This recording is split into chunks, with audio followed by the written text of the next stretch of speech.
नमस्कार दोस्तों। आज हम डिस्कस करेंगे रेस मेंस के सेक्शन 2 को। इंग्लिश का सेक्शन है। 45 इसमें क्वेश्चंस होंगे और सभी क्वेश्चंस इंपॉर्टेंट हैं। इसमें कुछ क्वेश्चंस आपको थोड़े से टफ मिल सकते हैं, तो थोड़ा सा इत्मीनान रखिएगा।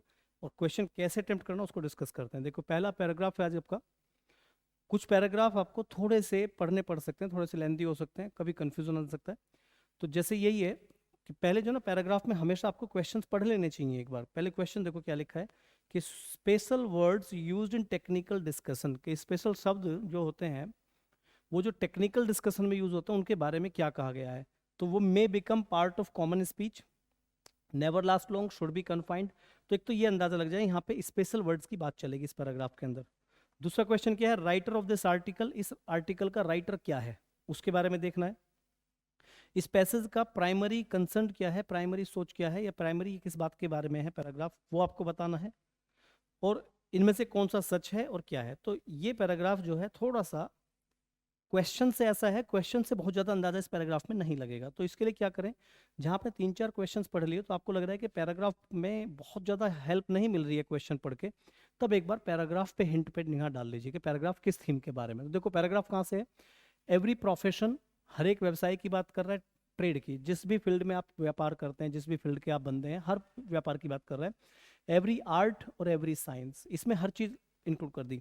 हर प्रकार का विज्ञान, हर प्रकार की कला और हर प्रकार का व्यवसाय, ये सारी चीजें हैज इट्स टेक्निकल वोकैबुलरी, इसके सभी के अपने कुछ टेक्निकल शब्दकोश होते हैं।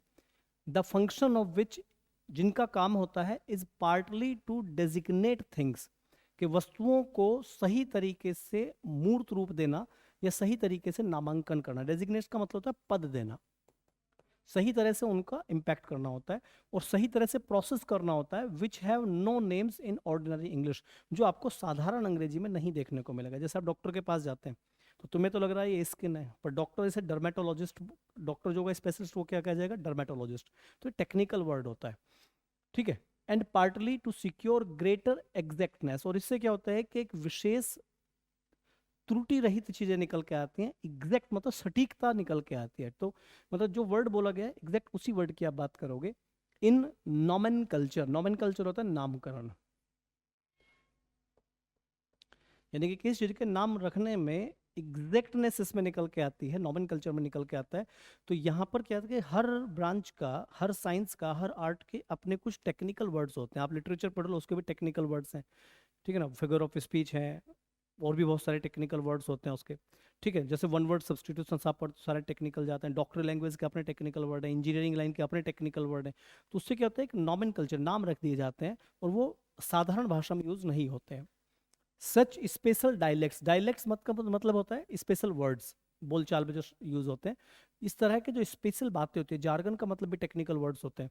तो इस तरह की जो टेक्निकल बातें होती हैं ये बहुत जरूरी हैं इन टेक्निकल डिस्कशन। जब हम तकनीकी की बात करते हैं तो इस तरह के शब्दों का इस्तेमाल करना बेहद जरूरी होगा, किसी भी प्रकार के of any kind. Being universally understood, ये पूरे विश्व में समझे जाते हैं, पूरा विश्व इनको यूज करता है। एक टेक्निकल वर्ड है, उसे वर्ल्ड में कहीं भी जाइएगा वो वही होगा, ठीक है ना।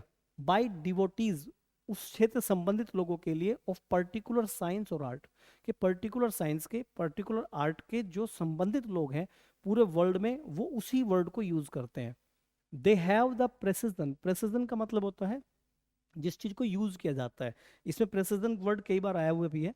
प्रेसिजन का सेंस मैं समझाता हूँ आपको, जिसको यूज किया जाता है त्रुटि रहित कैलकुलेशन करने में, शुद्धता के लिए। They have the precision of A mathematical formula, उनके पास शुद्ध फॉर्मूले बने होते हैं कि एग्जैक्ट वे। जैसे कोस थीटा है तो कोस थीटा वर्ल्ड में कोस थीटा ही है, sec theta, tan theta, technical word है। पूरे वर्ल्ड में जो मैथ्स पढ़ेगा उसके लिए यही वर्ड्स रहेंगे।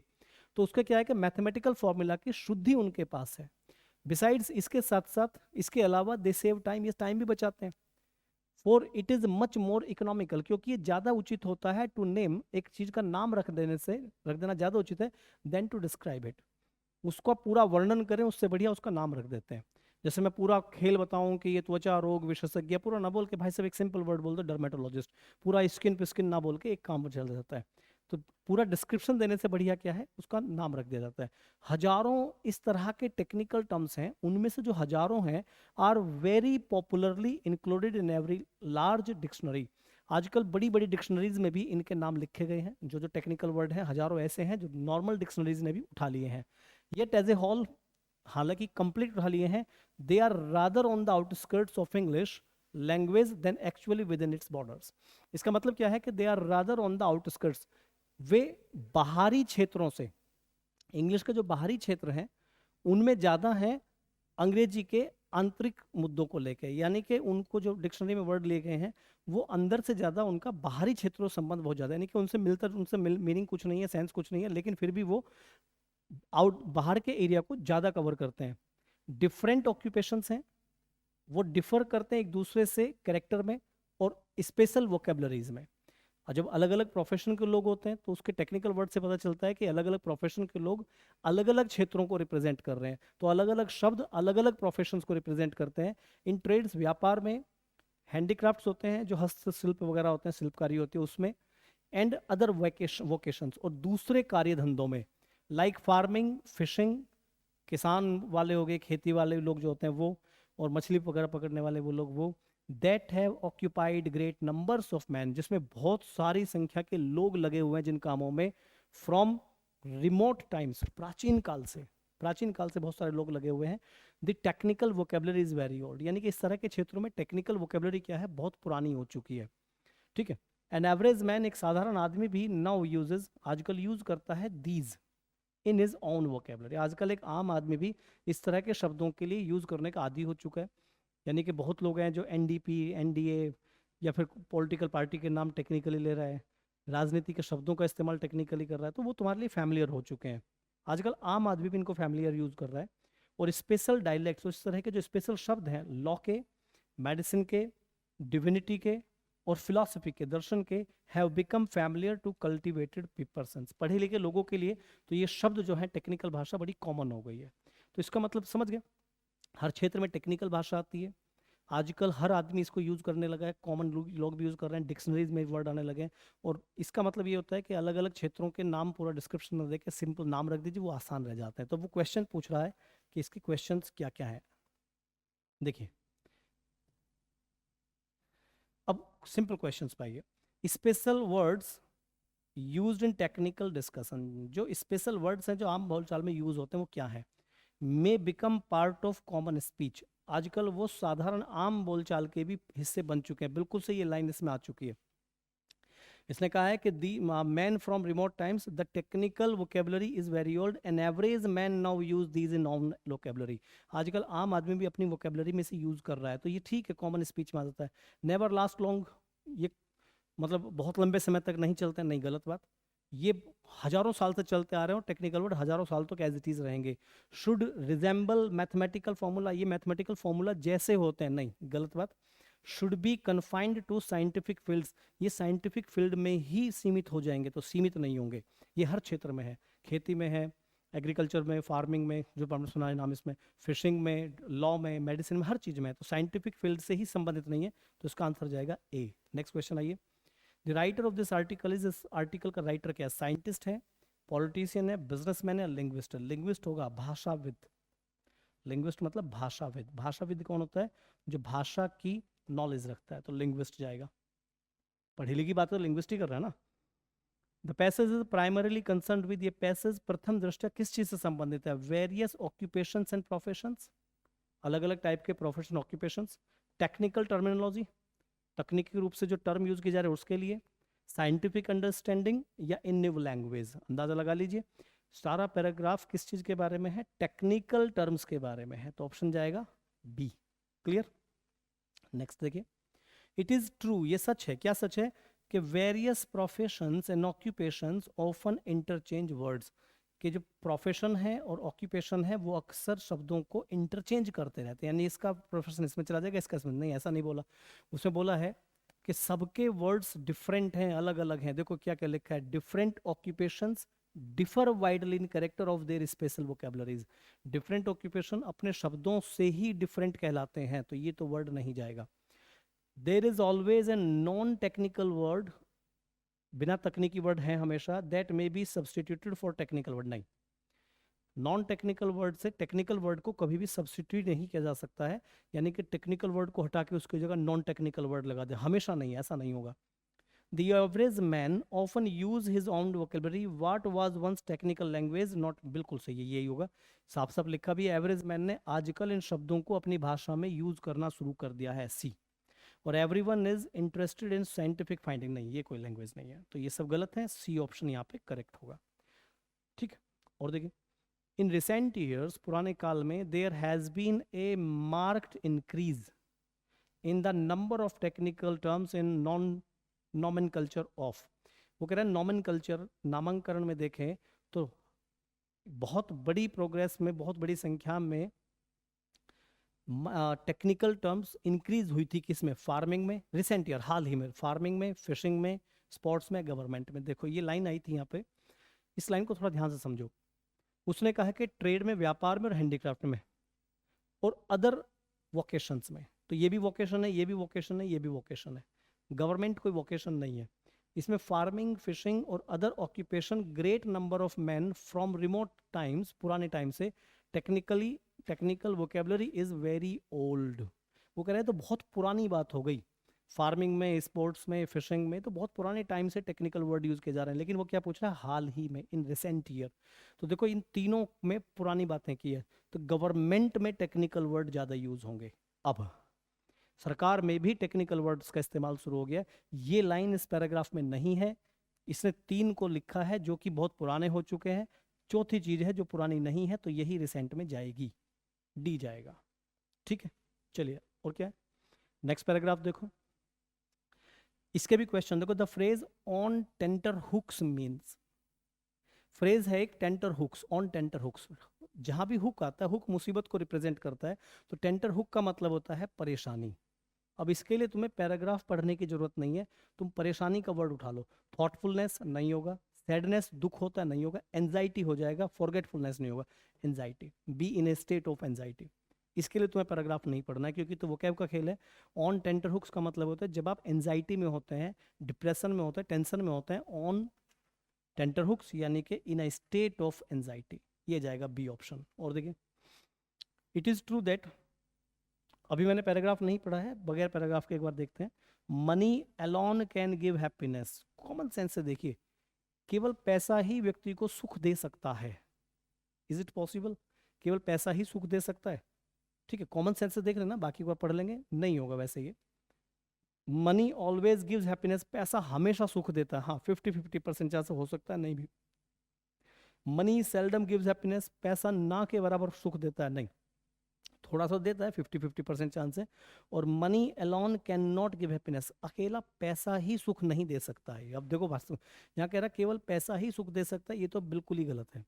और पैसा अकेला सुख नहीं दे सकता, यानी कि और भी चीजें सुख के लिए होनी चाहिए, तो ये हो सकता है। अब इसके लिए पैराग्राफ देख लेते हैं। पीपल वेरी ऑफन कंप्लेंट, लोग अक्सर शिकायत करते हैं कि जो गरीबी है इज अ ग्रेट एविल, ये बहुत बड़ी मुसीबत है, और दैट इज नॉट पॉसिबल, और ये संभव नहीं है, to be happy unless one has a lot of money, जब तक कि किसी आदमी के पास बहुत सारा पैसा ना हो तब तक उसका सुखी रहना पॉसिबल नहीं है, अक्सर लोग ऐसा कहते हैं।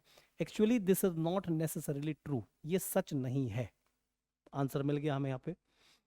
Even a poor man living in small हट, एक गरीब आदमी एक छोटी झोपड़ी में रहता है, with none of the comforts, उसके पास कोई आरामदायक जीवन नहीं है, लग्जरी कुछ नहीं है, may be quite contented, contented का मतलब होता है संतुष्ट, यानी कि सुख, वो भी सुखी रह सकता है, विद इज लॉट, बहुत बहुत सुखी रह सकता है। Achieve a measure of happiness, खुशियां प्राप्त कर सकता है। तो देखो ये बात तो सारी खत्म हो गई। अदर हैंड में क्या है, एक बहुत पैसे वाला आदमी जो बहुत बड़े महल में रहता है और इंजॉय करता है सब कुछ अपने जीवन में, जो चाहता है पैसे से खरीद सकता है, मे स्टिल बी मिजरेबल, हो सकता है वो भी दुखी हो। For example, he does not enjoy good health, हो सकता है उसका हेल्थ खराब हो।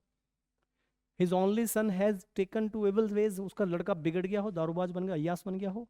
अपार्ट फ्रॉम दिस, इन सबसे अलग, he may have a lot of business worries, और इससे अलग उसके बिजनेस में बहुत से उतार चढ़ाव हो, टेंशन आ रही हो, which he keeps him to tenterhooks, जो उसे मुसीबत में फंसाए रखी हुई हैं मोस्ट ऑफ द टाइम, हर समय। There is a limit to what money can buy, तो पैसा जो खरीद सकता है वो लिमिटेड चीजें खरीद सकता है। देयर आर मैनी थिंग्स, बहुत सारी चीजें हैं जो जरूरी हैं एक आदमी की खुशी के लिए, and which money can not procure, और जिसे पैसा कभी नहीं खरीद सकता। तो अब यहाँ से अंदाजा लगा लीजिए, पैसा सब कुछ नहीं है, ये तो बिल्कुल गलत है। पैसे से हम खुशियां खरीद सकते हैं, केवल पैसे से ये भी नहीं है। पैसा कभी कभी खुशियां नहीं दे पाता है, नहीं, कभी कभी दे देता है। और money alone can not give happiness, अकेला पैसा ही सुख नहीं देता है, यही सही है। यानी कि और भी चीजें हैं जो सुख जीवन के लिए जरूरी है। एक और देखो, रिच मैंस लाइफ, एक अमीर आदमी का जीवन में बिकम मिजरेबल, बड़ा खतरनाक बन सकता है यदि उसका अकेला बेटा बुरा निकल जाए, उसकी बैड हेल्थ हो और बिजनेस वरीज हो। बिल्कुल सही, यही जाएगा। ठीक है, क्योंकि does not enjoy good health ये भी है, बिजनेस वरीज ये भी है, business worries and only son has taken rage ये भी है। ठीक है, has able son bad health, अब देखो यहाँ पे लिखा है एंजॉय गुड हेल्थ, नहीं ये नहीं होगा। बिजनेस वरीज नहीं होगा, होता है ये भी बिजनेस वरीज भी है, एंजॉय गुड हेल्थ भी है। और has business worries and his only सन। अब देखो ये तीनों चीजें अलग अलग हैं, ये तीनों चीजें एक अमीर आदमी को परेशान कर सकती हैं, लेकिन इसमें तीनों लिख दी ना, तो ये तीनों एक ही ऑप्शन में आ गई, तो यही ऑप्शन अप्रोप्रिएट जाएगा।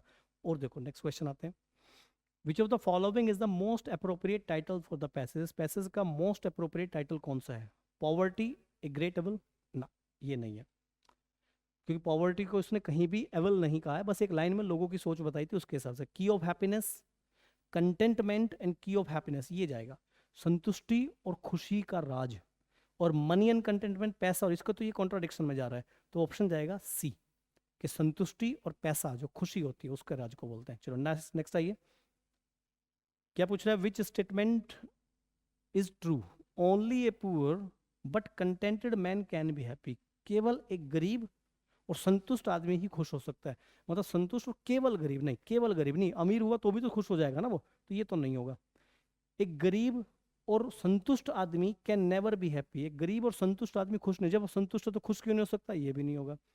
एक गरीब लेकिन संतुष्ट आदमी खुश हो सकता है, हाँ बिल्कुल सही है, गरीब हो पर वो संतुष्ट हो। और एक गरीब लेकिन संतुष्ट आदमी हमेशा खुश रहता है। अब कैन बी हैप्पी और इज ऑलवेज हैप्पी, अब देखो यहाँ पे देखो, ये थोड़ा सा डाउट फंस जाएगा इसमें, कि एक गरीब आदमी जो गरीब झोपड़ी में रहता है, लग्जरी लाइफ नहीं जी पाता है, मे बी, साफ साफ लिखा है मे बी, तो मे बी मतलब कैन आएगा, हमेशा नहीं रहेगा लेकिन रह सकता है, वो संतुष्ट रह सकता है इसमें। हाँ ये आंसर कई बच्चों ने इसमें डी कर दिया, डी नहीं करना था आपको। चलिए नेक्स्ट आइए, अगला क्वेश्चन क्लॉज टेस्ट है, देखो इसको ध्यान से, क्लॉज टेस्ट तो भाई पूरा पढ़ना पड़ता है।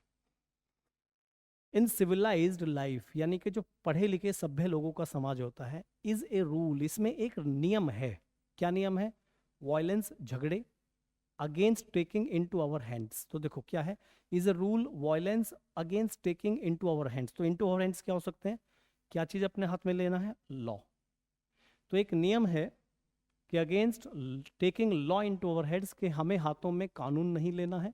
और क्या है, वायलेंस अगेंस्ट वायलेंस। तो एक सिविलाइज सभ्यता, जो सभ्यता है, सभ्य जीवन होता है, सिविलाइज सोसाइटी होती है, उसमें एक नियम होता है कि एक सीधा सा नियम है, वायलेंस नहीं करना है, अगेंस्ट वायलेंस रहना है, दंगे फसाद से दूर रहना है, और कानून को अपने हाथ में नहीं लेना है। ये सिविलाइज्ड लाइफ का एक नियम होता है। ठीक है दोस्तों, आगे देखिए, इट इज अ रूल, और एक नियम है, which of us observe, which of us, most of us, many of us, none of us, every of us. अब ये तो नियम है जिसे मानते हैं आप, नन ऑफ अस तो नहीं कह सकते, कोई मानता ही नहीं है इस नियम को।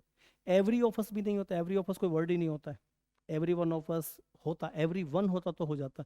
तो most of us, many of अस, तो वर्ड जाएगा मैनी ऑफ अस, हम में से कई लोग इसे मानते हैं। मोस्ट ऑफ अस होता है ज्यादातर मानते हैं, तो ज्यादातर नहीं लेकिन फिर भी बहुत लोग इसे हम लोग मानते हैं। Many of us observe so often, इस नियम को हम अक्सर मानते हैं। वास्तव में Indeed that a great of people, अब देखो अमाउंट ऑफ पीपल, अमाउंट तो किस चीज की मात्रा होती है, तो लोगों की मात्रा तो होगी नहीं। कैपेसिटी क्षमता होती है, लोगों की क्षमता नहीं होगी यहाँ पे। सम, ये भी अनकाउंटेबल कैसे, नंबर ऑफ, काफी बड़ी संख्या में लोग, a great number of people, बहुत बड़ी संख्या में लोग, गो थ्रू इट, इस चीज को समझते हैं, गो थ्रू लाइफ, वो जीवन में जाते हैं, जीवन जीते हैं, मतलब बहुत सारे संख्या के लोग जीवन जीते हैं ऑर्डरलीनेस एंड नॉन वायलेंस, कि वो कानून को मानते हैं, ऑर्डरलीनेस मतलब जो क्रम बना है, जो नियम बने वो उनको नियम को मानते हैं, और नॉन वायलेंस जीते हैं as a part of scheme of nature, जैसे वो एक प्रकृति का स्कीम हो, मतलब प्रकृति के तौर पे उसे मानते हैं। तो ज़्यादातर लोग सही तरीके से चलते हैं। ठीक है, बट व्हेन, 5th रह गया। अच्छा, तो गो through life expecting, expecting expecting orderliness, मतलब इस चीज को एक्सपेक्ट करते हुए, एक्सपेक्टिंग एक्सेप्टिंग, एक्सेप्टिंग होगा, एक्सेप्टिंग, इसको एक्सेप्ट करते हुए वो लाइफ को जीते हैं। एक्सेप्टिंग, एक मिनट, कौन सा ऑप्शन है भाई ये? Go through life orderliness and non violence as a part of nature. Sir expecting भी आ सकता है, एक्सेप्टिंग भी आ सकता है, तो दोनों ही पॉइंट सही बन सकते हैं। वो ये उम्मीद, इस उम्मीद से जीते हैं जीवन को, वैसे एक्सपेक्टिंग ज़्यादा सही है, कि वो इस उम्मीद से जीते हैं कि ऑर्डरलीनेस और नॉन वायलेंस जो है वो उनके जीवन का प्राकृतिक हिस्सा है, उसको इस तरह से मानते हुए भी जीते हैं, तो एक्सपेक्टिंग ज़्यादा सही है। बट व्हेन, लेकिन जब कम्स इनटू, कम्स कौन आएगा? नो वन, एनीवन, एनीवन आएगा। जब कोई आदमी उनके जीवन में आ जाता है, व्हेन एनीवन कम्स, जब कोई व्यक्ति, कोई एक व्यक्ति कम्स इनटू, वो फंस जाता है, कम इनटू तो फंस जाता है, देयर मिड, उनके बीच में, किन के बीच में? हु रिफ्यूजेज, हु आएगा सब्जेक्टिव के चाहिए, हु रिफ्यूजेज, जो नकार देते हैं, to observe the current rules, इन नियमों को मानने से मना कर देते हैं, ऐसे लोगों के बीच में जब कोई एक आदमी फंस जाता है, एंड, और एंड के बाद क्या आता है? And the simple. अच्छा, एंड के बाद देखो वही वर्ब आएगी जो एंड से पहले होगी। अब एंड से पहले क्या? रिफ्यूजेज, तो यहाँ पे आएगा follows, and follows the simple rule, और वो सीधा सा नियम अपने जीवन में अपनाता है, दैट माइट इज राइट, कि जिसकी लाठी उसकी भैंस। तो जिसकी लाठी उसकी भैंस है, दबंगों के बीच में जब एक आदमी फंस जाता है, द लॉ अबाइडिंग मेंबर्स, जो नियम को मानने वाले सदस्य होते हैं सोसाइटी के, law abiding members in society, समाज में, तो जो लोग मानने वाले लोग होते हैं समाज के अंदर, डू नॉट नो, उन्हें समझ में ही नहीं आता अब क्या करें। तो जब दबंगों के बीच में कोई समझदार आदमी फंस जाता है तो समझ में नहीं आता क्या करें, एंड लुक ऑन इन, और वो इस पर देखता है, look on in, bewilder, confusion, helpless, असहाय होके देखता है कंफ्यूजन में कि अब क्या करें, कि हम तो नियम कानून से जीवन जी रहे थे, दबंग आ गए, इन्होंने पीटना शुरू कर दिया, अब क्या करें, तो वो हेल्पलेस होके उनको देखता है। तो ये इंटरेस्टिंग से पैराग्राफ है, 10 क्वेश्चन है छोटे से पैराग्राफ के अंदर, इंटरेस्टिंग है, आसान है, आसान भी है। चलो आगे देखो, नेक्स्ट देखिए। अब आते हैं इसमें एरर्स के ऊपर। वो कह रहा है आई वंडर, आश्चर्य है, when, where in the office, where क्या बन गया इसमें? कंजंक्शन, एक क्लॉज ये होगी, आगे क्लॉज बन जाएगी, और जो कंजंक्शन आएगा, कंजंक्शन के बाद सब्जेक्ट से पहले हेल्पिंग वर्ब नहीं आती है, क्या लिखना पड़ेगा? I could. और ये बहुत इंपॉर्टेंट रूल है, ध्यान रखना, कि जब भी कोई कंजंक्शन होगा, कंजंक्शन के बाद सब्जेक्ट से पहले हेल्पिंग वर्ब नहीं आती है, हेल्पिंग वर्ब बाद में जाएगी, आई कुड आपको बनाना पड़ेगा, एरर जाएगी सी में। ठीक है, आगे। Although he is practising, practise verb है, PRACTIS, वर्ब तो ठीक लिखी है, ऑल्दो लिखा हुआ है, इज प्रैक्टिसिंग फॉर सेवरल, देखो ये मिल गया एरर यहाँ पे, 4 प्लस टाइम, ये एक टाइम एक्सप्रेशन होता है, क्या होता है भाई? Time expression. और टाइम एक्सप्रेशन कौन से टेंस में जाएगा? या तो परफेक्ट में जाएगा, या फिर ये परफेक्ट कॉन्टिन्यूअस में जाएगा। तो यहाँ पे आपको करना पड़ेगा, इज नहीं करना, क्या करना है? Has been practising, express time की प्रॉब्लम है, जैसे ना 4 plus time, since plus time, ये आ जाएगा टाइम एक्सप्रेशन में, तो हैज बीन प्रैक्टिसिंग। ठीक है, नेक्स्ट आइए। Since I am late to the office yesterday, बात यस्टरडे की कर रहा है भाई, ध्यान देखो, यस्टरडे की बात करो तो एम कैसे आ जाएगा? I was late, common sense की बात है। Since I was late to the office yesterday, क्योंकि मैं कल ऑफिस के लिए लेट था। बहुत मतलब सिस्टमेटिक क्वेश्चन कीजिए, पूरा पढ़ो, मीनिंग निकालो, भाई टाइम नहीं होता एग्जाम में इतना, ना मैं टाइम निकालता हूँ इसमें कि मैं मतलब मुझे पॉइंट देखना है, एक एक वर्ड का मीनिंग निकालना है, कहाँ जाना है वहाँ पे भागा भागा। यस्टरडे लिखा है, पास्ट टेंस आएगा, बात खत्म हो जाएगी, एक्यूरेट आंसर निकल के आएगा। ठीक है, चलो नेक्स्ट आइए। पैसिव वॉइस बनाना है, डोंट लाफ एट मी। अब देखो सारे इसने लेट से बना दिए, इंपेरेटिव सेंटेंस है, आई से तो बनेगा नहीं, लेट से ही बनेगा, तो लेट मी, लेट मी, लेट मी। ठीक है, नेगेटिव सेंटेंस है तो इसमें तो नोट है ही नहीं कहीं भी, तो ये गलत हो गया। अब इसमें लिखा बी नॉट, बी नॉट, अब होना तो चाहिए नोट बी, पर आपके पास ऑप्शन ही नहीं है, होना चाहिए लेट मी नोट बी, लेकिन ऑप्शन नहीं है, तो हमें जो ऑप्शन दिया है उसी के हिसाब से जाना पड़ेगा।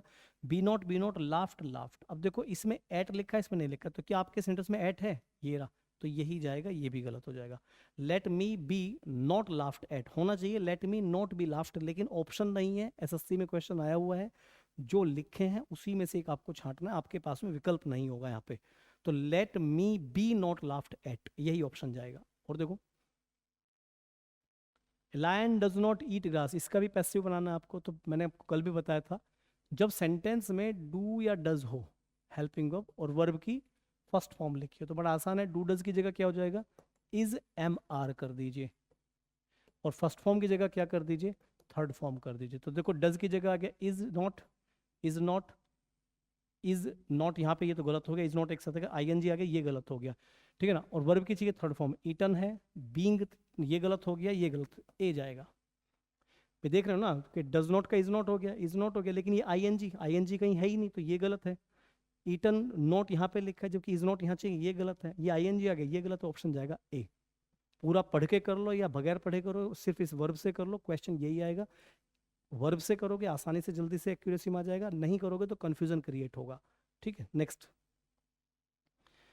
somebody told me, देखो टोल्ड का पैसिव बनाना है, सेकंड फॉर्म है तो क्या बनेगा, was told, तो यहाँ पे लिखा आई was told, ये भी लिखा आई was told, ये आई was informed, जबकि टोल्ड लिखा है, informed कहाँ से आ गया, आई was told, तो एक तो गलत हो गया यहाँ पे, ठीक है।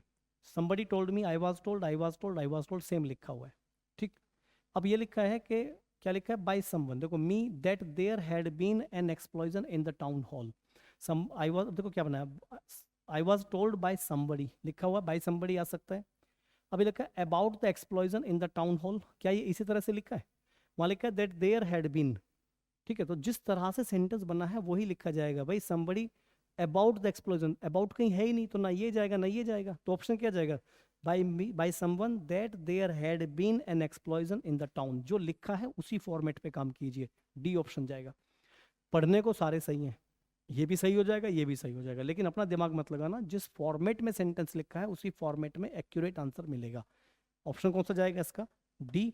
और इसमें भाई हाँ डी ही है, एक दो बच्चे ने ऊपर नीचे कर दिया लेकिन सबका डी है। चलो नेक्स्ट आते हैं, पी क्यू आर एस, बार बार कहता हूँ ऑप्शन देख लो, एक क्यू एक पी एक आर एक आर, तो पी से भी जा सकता है क्यू से भी जा सकता है। तो देखो उसने कहा है पी में क्या है, when the game of life is finally over, जब जीवन का गेम खत्म होता है, there is no second chance, कोई दूसरा अवसर नहीं मिलता है टू करेक्ट अवर एरर्स, अपनी गलतियां सुधारने का। तो इसमें गलतियां सुधारने वाली बात होगी, होल्ड पे रखते हैं, हो सकता है यहाँ से हो। क्यू से क्या है, time is the great equaliser of all mankind, समय जो होता है पूरी मानव जाति के लिए एक व्यवस्था लेके आता है, इक्वलाइजर कर देता है चीजों को, यहां से भी कर सकते हैं। Time offers opportunities but demands a sense of regard, अब देखो यहाँ पे सेकंड चांस नहीं देता, इसमें दिया अपॉर्चुनिटी देता है, जब खत्म हो जाता है सीवन का समय तो सेकंड अपॉर्चुनिटी देता है। तो नेचुरल सी बात है आर का ऑप्शन पी से कहीं ना कहीं पहले होना चाहिए, पहले तो ऑप्शन अपॉर्चुनिटी देगा, बाद में तो हमारा टाइम जीवन का खत्म होगा ना, तो ये थोड़ी है पहले जीवन का टाइम खत्म कर दोगे बाद में अपॉर्चुनिटी देखोगे, तो पहले तो अपॉर्चुनिटी मिलेगी ना। तो आर हमें हर हाल में पी से कहीं ना कहीं पहले रखना है, तो इसमें आर पी से पहले है, इसमें नहीं है, ये गलत है, इसमें पहले है, इसमें पहले है, तो ये तो गलत हुआ। और it has taken away the best and the worst of without regarding, अब देखो इसको मैच कर लीजिए, अब आंसर मिल जाएगा आपको। उसने कहा कि समय जो होता है जीवन को मैनकाइंड को क्या कर देता है, इक्वलाइज कर देता है, इक्वलाइज मतलब बैलेंस बना देता है, तो बैलेंस बनाने को मैच करेंगे एस से। और ये क्या कर देता है, ये बेस्ट और वर्स्ट, सबसे अच्छे और सबसे बुरे, अच्छे और बुरे दोनों चीजों को एक तरफ रख देता है, without regard to fire their either, किसी पर भी ज्यादा तवज्जो दिए बिना, किसी भी चीज को अच्छे को बुरे को ज्यादा फोकस किए बिना, ये सबको क्या करता है, इक्वल कर देता है। क्यू के बाद एस जाना है, और क्यू के बाद एस किस में है, सिर्फ इसी ऑप्शन में, ए जाएगा, ठीक है। उसके बाद फिर मैच कर लेना इसी ऑप्शन से, और समय अपॉर्चुनिटी देता है एक बार, और दोबारा जब जीवन खत्म हो जाता है तो दूसरा चांस नहीं देता, आर के बाद पी, पहला ऑप्शन करेक्ट होगा, ठीक है। नेक्स्ट देखते हैं, इसे देखो यस, यस एक आंसर है, तो आंसर से पहले क्वेश्चन पूछा जाएगा, तो क्वेश्चन क्या है, मे आई टेक योर ऑर्डर, क्या मैं आपका ऑर्डर ले सकता हूँ, ठीक है ना, यानी कि बी से स्टार्ट करेंगे, ये वाला ऑप्शन, तो आपने कहा यस, पहले first get some fresh juice, पहले जूस लेके ऑर्डर दे रहा है ना वेटर को बैठा हुआ, तो बी के बाद ए, सी ऑप्शन। बोलेगा क्या मैं आपको ऑर्डर ले सकता हूँ, आपने कहा हाँ ले सकते हो, now maybe a little later, sure would you like some coffee too, ये सारा का सारा कन्वर्सेशन है, ये ऑप्शन जाएगा। नेक्स्ट, ये क्या पूछ रहा है अभी, सब्सटीट्यूट पूछ रहा है गिवन वर्ड का, इम्पॉसिबल टू डिजायर, बड़ा इंपॉर्टेंट वर्ड है भाई, इम्पॉसिबल टू डिजायर। देखो एक ऐसी चीज जो असंभव है डिजायर करने में, जिसको मानना असंभव हो जाता है, पहला वर्ड है मिराकुलस, मिराकुलस होता है चमत्कार, मिरेकल मीन्स चमत्कार को बोलते हैं, ठीक है ना, बड़ा मिरेकल हो गया, मिरेकुलस बंदा है, मिरेकल से संबंधित वर्ड होता है। नेक्स्ट वर्ड है इनफेबल। अब देखो ये इनफेबल जो होता है इसका मतलब होता है अप्रभावी, एक ऐसी चीज जिसका प्रभाव ही नहीं होता उसे बोलते हैं, मतलब जिसको समझा नहीं सकते हैं, एक ऐसी चीज जिसको हम वर्णन नहीं कर सकते, अवर्णनीय। अवर्णनीय भी यही होता है, यानी कि आंसर तो नॉर्मली यही जाएगा इसमें, ठीक है ना, अवर्णनीय, जिसका हम लाइफ में वर्णन नहीं कर सकते उसे बोलते हैं, ठीक है ना। दूसरा वर्ड क्या है, स्पेंडुअस, स्टुपेंडुअस। ये स्टुपेंडुस का मतलब होता है, स्टुपेंडुस मीन्स जो बहुत ही अद्भुत चीज होती है, विचित्र या अद्भुत।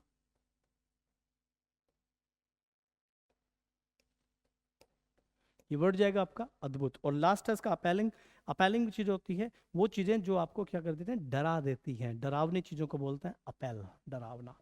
तो देखो वो पूछ रहा है इम्पॉसिबल टू डिस्क्राइब, वो चीज जिसको वर्णन नहीं कर सकते हैं, जिस चीज को हम इफेक्ट में नहीं ला सकते हैं, वो वर्ड होगा इनफेबल। इनफेबल, इनफेबल का मतलब होता है अवर्णनीय। देखो और देखो, a person who is indifferent, indifferent मतलब ना पॉजिटिव ना नेगेटिव, फर्क ही नहीं पड़ता, उदासीन है। एक ऐसा आदमी जो उदासीन है हर सुख के लिए दुख के लिए, उस पर ना सुख का फर्क पड़ता है ना दुख का फर्क पड़ता है, उसे बोलते हैं सोशल। सोशल तो सामाजिक आदमी होता है, सामाजिक में तो सुख दुख का भाई देखो खूब फर्क पड़ेगा। इंट्रोवर्ट ये अंतः वाला होता है, अंदर ही अंदर सोचता रहता है। सॉलिटरी एकांत में रहता है। स्टोइक उदासीन। तो इंडिफरेंट का जो वर्ड होता है वो स्टोइक होता है, ध्यान रखना। इंडिफरेंट को सही वर्ड जाएगा वो जाएगा stoic. Next, animal of a particular region, एक पर्टिकुलर क्षेत्र के जो जानवर होते हैं, दुनिया के जितने भी क्षेत्र हैं उनमें कहीं ना कहीं जानवर होंगे। अमेजोन के जानवर हमारे यहाँ के यूपी के हरियाणा के जानवरों से अलग होंगे, मिलते जुलते हो सकते हैं लेकिन उसका बायोलॉजिकली बैकग्राउंड अलग होता है। तो एक तो वर्ड होता है फ्लोरा, एक होता है फोवाना।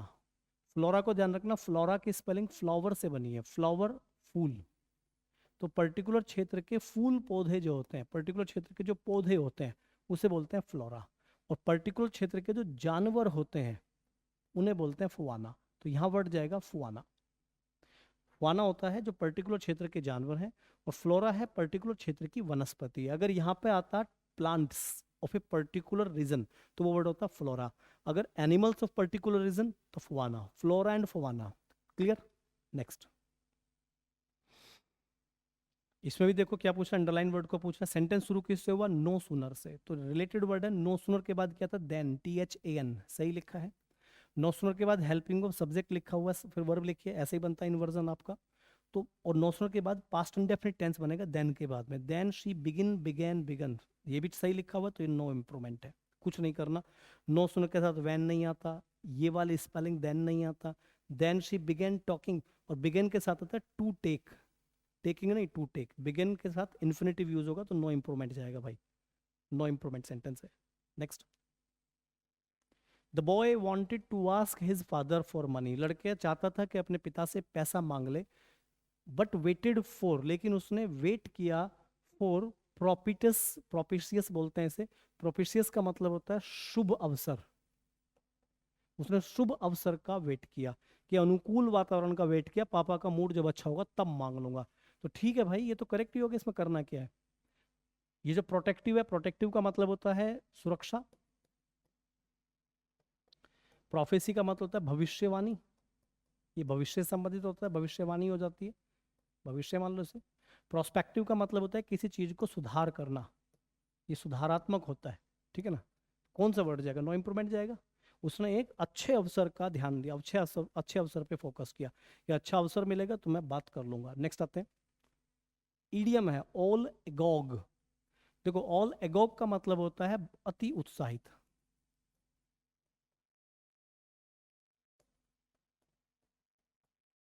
अति उत्साहित तो बहुत एक्साइटेड जो होता है। तो ऑल एगोग का मीनिंग एवरीबडी नहीं होगा, ऑलरेडी नहीं होगा, ऑलमाइटी नहीं होगा, फुल ऑफ विगर, उत्साह से भरा हुआ।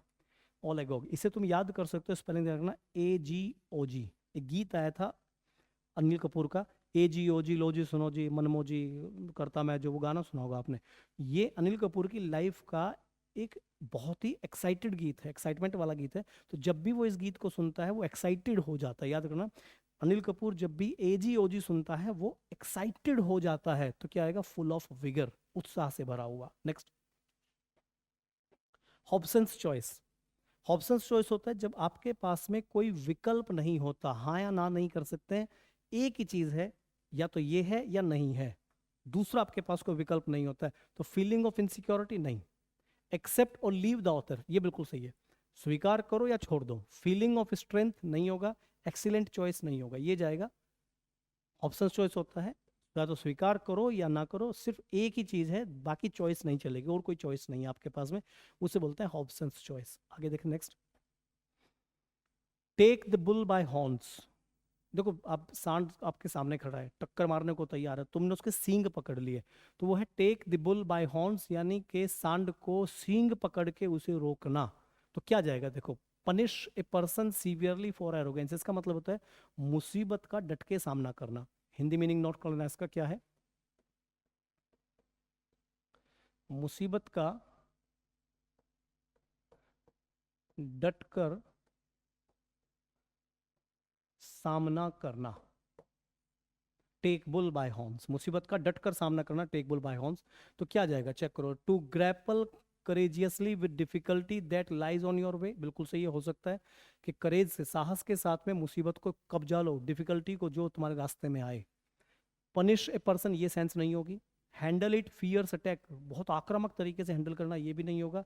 बाईपास द लीगल प्रोसेस, यानी कि लीगल प्रोसेस से बच के निकल जाना, ये भी नहीं होगा। ऑप्शन क्या जाएगा, बी, डट के सामना करना। इसको देखो, फिल इन द ब्लैंक करना है। पीपल लुक्ड वेल, लोग देखने में सही लगे। लुक्ड वेल का मतलब होता है देखने में तो अच्छे लग रहे थे, काफी अच्छे लग रहे थे, लेकिन जब when one looked more closely, one सा, जब उनमें से जब एक आदमी ने उन्हें बहुत ध्यान से देखा, तो उसने पाया कि उनके जो फेस थे, उन लोगों के जो फेस थे, वर फिल्ड विद डिस्पेयर, वो निराशा से भरे हुए थे। यानी कि शुरू में देखने में तो बहुत बढ़िया लगे, पर जब उन्हें ढंग से देखा गया तो देखा कि उनके चेहरे तो निराशा से भरे हुए थे। तो प्रथम दृष्टया देखने में, देखो फर्स्ट फर्स्ट की बात चल रही है, तो पहली बार देखने में, तो पहली नजर में, एट फर्स्ट साइट, ये सुना होगा ना, लव एट फर्स्ट साइट, पहली नजर में, तो यही वर्ड जाएगा एट फर्स्ट साइट, बाकी सारे गलत है। एट फर्स्ट साइट मतलब पहली बार देखने में, प्राइमा फेसी सुना होगा आपने एक वर्ड, पहली बार देखने में सब लोग बहुत अच्छे लग रहे थे, वेल लग रहे थे, लेकिन जब एक आदमी ने उसे ढंग से देखा उन सबको, तो पाया कि उनको, वो तो भाई निराश थे सारे के सारे। Next, the work he left his office.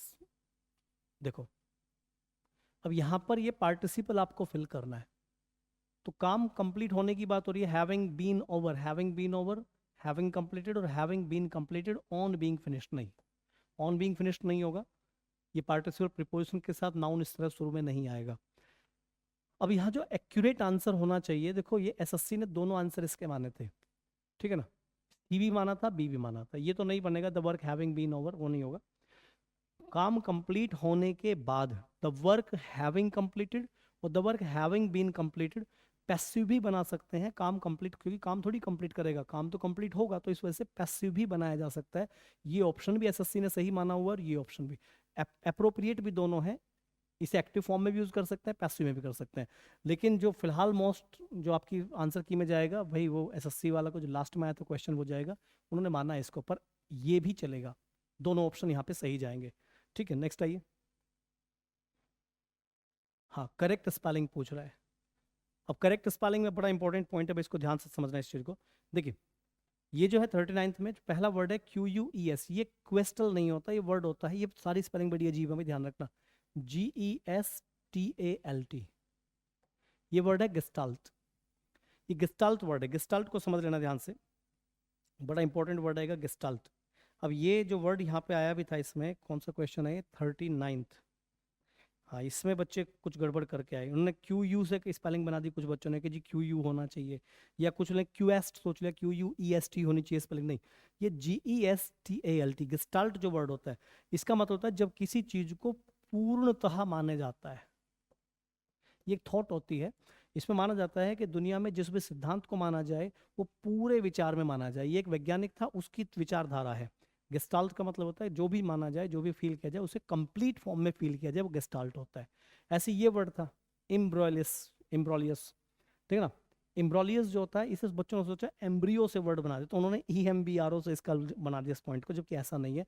ये जो वर्ड है EMBR, अब देखो बी आर तक यहाँ पे स्पेलिंग बिल्कुल सही लिखी है, BROLIOUS, ये स्पेलिंग सही है। इम्ब्रोलियस जो स्पेलिंग है, कौन सा पूछ रहा है, करेक्टली स्पेलिंग पूछ रहा है, नहीं ये तो गलत हो जाएगी, IMBROLI नहीं होगा, इसमें तो भाई जी आना चाहिए, इम्ब्रोग्लियस, ये जी आएगा, ये गलत स्पेलिंग है। एम्ब्रियो से संबंधित कुछ बच्चों ने एम्ब्रियो सोचा था, इसमें ये वर्ड देगा IMBROGLIOS,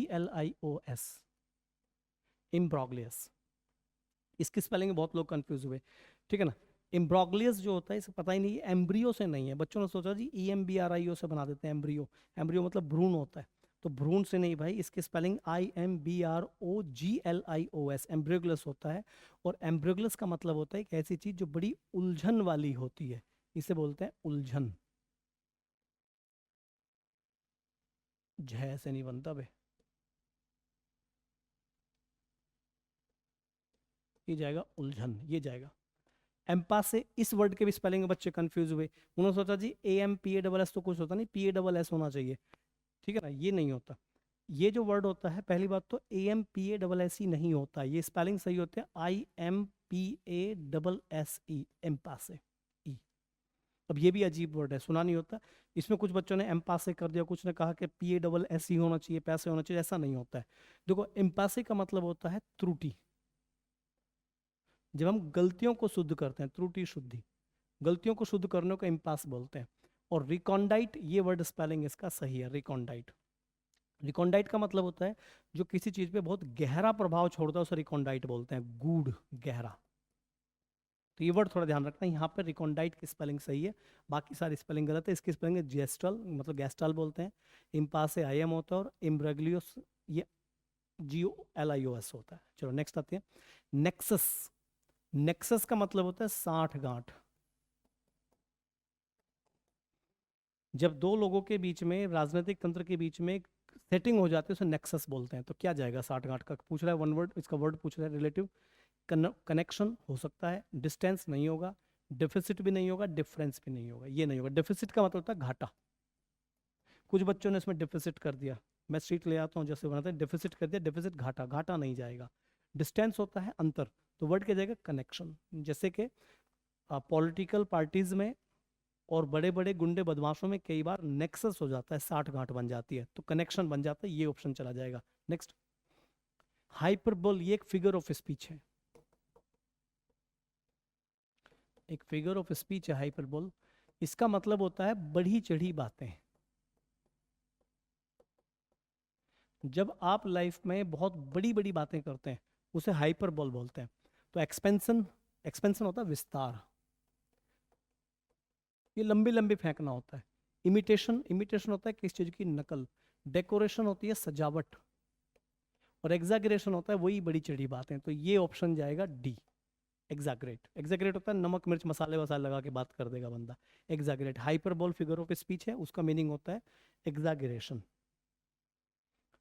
अमलगमेट, क्या पूछ रहा, अपोजिट पूछ रहा। अमलगमेट का मतलब होता है चीजों का मिश्रण करना, चीजों को मिक्स कर देना, चीजों को मिला देना, अमलगमेट होता है। अब इसका पूछ रहा वो अपोजिट, सेपरेट, अलग अलग करना हो सकता है, कंबाइन नहीं होगा, कंबाइन तो मिलाना होता है, एसिमिलेट ये भी मिलाना होता है, इंटीग्रेट ना ना ये नहीं जाएगा भाई, सेपरेट जाएगा। अब ये तो सभी का ठीक होना चाहिए भाई, सेपरेट ही है, ठीक है, क्योंकि इन सब का मतलब मिलाना होता है। इंटीग्रेट का मतलब होता है एकत्र करना, इकट्ठा करना, मिला देना। एसिमिलेट का मतलब भी होता है चीजों को मिला लेना, या चीजों को समझना भी एसिमिलेट होता है, समझना।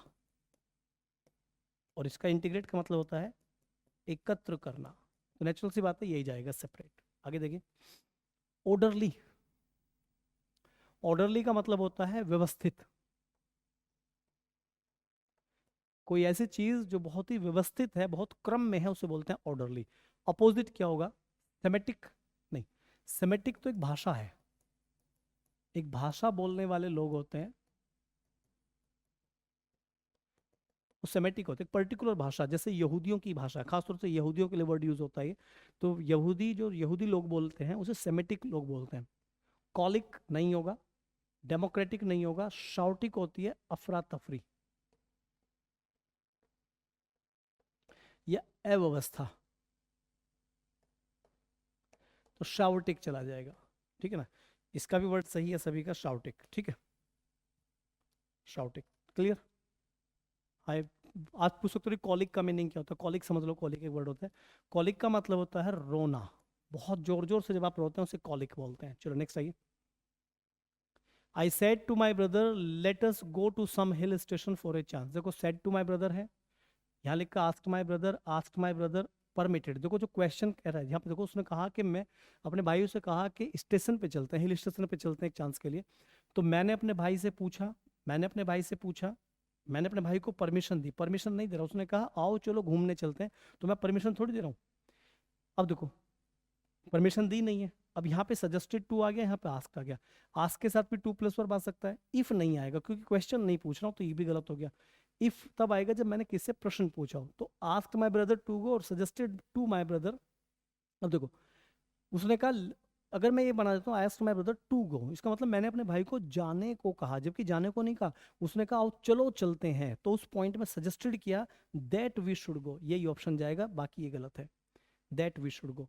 अब इंपेरेटिव सेंटेंस का मतलब ये नहीं होता कि हमेशा वो टू से जुड़ता है, ध्यान रखना। इंपेरेटिव सेंटेंस दैट लगा के भी जोड़ सकते हैं, शुड लगाना पड़ेगा, लेकिन दैट वी शुड गो, और वी इसलिए है क्योंकि हमारी बात चल रही है, हम जा रहे हैं तो वी जा रहा है। I suggested to my brother that we should go, appropriate D जाएगा। ये भी नरेशन है, ही सेड पास्ट है तो said said said said confirm हुआ, दैट दैट दैट कंफर्म हुआ। द माइस विल प्ले, तो ये पास्ट है तो विल का क्या होगा, वुड, तो ये विल हो गया, नहीं हो सकता। वुड प्ले शैल नहीं हो सकता, इन दोनों में चेक करो। और the van the cat is का हो जाएगा वॉज, और यहाँ पर गया वुड, ये भी नहीं हो सकता, बी ऑप्शन जाएगा। क्लियर? बाकी कंप्लीट है भाई, इसमें अब थोड़ा लाइक शेयर वगैरह जो भी आपको करना हो कर दीजिए, टेलीग्राम पे, यूट्यूब पे, हर जगह पे जहाँ पे आप गुरुकुल को शेयर कर सकते हैं, सब्सक्राइब कर सकते हैं, उसे करिए। बाकी अब नेक्स्ट क्लास में मैं आपको नेक्स्ट रेस सीरीज के साथ आपसे मिलूंगा, तब तक के लिए भाई नमस्कार, जय हिंद।